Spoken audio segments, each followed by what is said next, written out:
ಇತ್ತೀಚೆಗೆ ಒಂದು ಪೇಪರಲ್ಲಿ ನ್ಯೂಸ್ ಬಂದಿತ್ತು. ನನ್ನ ಫೋನಲ್ಲಿ ನಾನು ಅದರ ಎಕ್ಸ್ಟ್ರಾಕ್ಟ್ ತೆಗೆದುಕೊಂಡು ಇಟ್ಟಿದ್ದೇನೆ.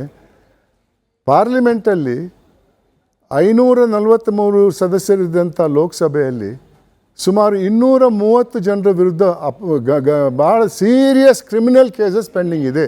ಅಂದರೆ ಆಗ ಎಲ್ಲ ಪಾರ್ಟಿಗಳನ್ನು ಬ್ಯಾನ್ ಮಾಡಬೇಕಲ್ಲ, ಮತ್ತೇನು ಉಳೀತು ಪ್ರಜಾಪ್ರಭುತ್ವದಲ್ಲಿ?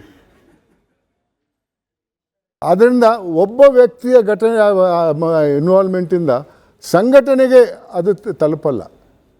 ಸಂಘಟನೆಯಲ್ಲಿ ಏನಾದರೂ ಒಂದು ಚರ್ಚೆ ನಡೀತದೆ, ನಾವು ಎಲ್ಲ ಹೆಂಗಸರ ಮೇಲೆ ಅತ್ಯಾಚಾರವನ್ನು ಮಾಡಬೇಕು ಅನ್ನೋ ರೆಸೊಲ್ಯೂಷನ್ ಏನಾದರೂ ಪಾಸ್ ಮಾಡಿದರೆ ಆ ಸಂಘಟನೆಯನ್ನು ಬ್ಯಾನ್ ಮಾಡಬೇಕು.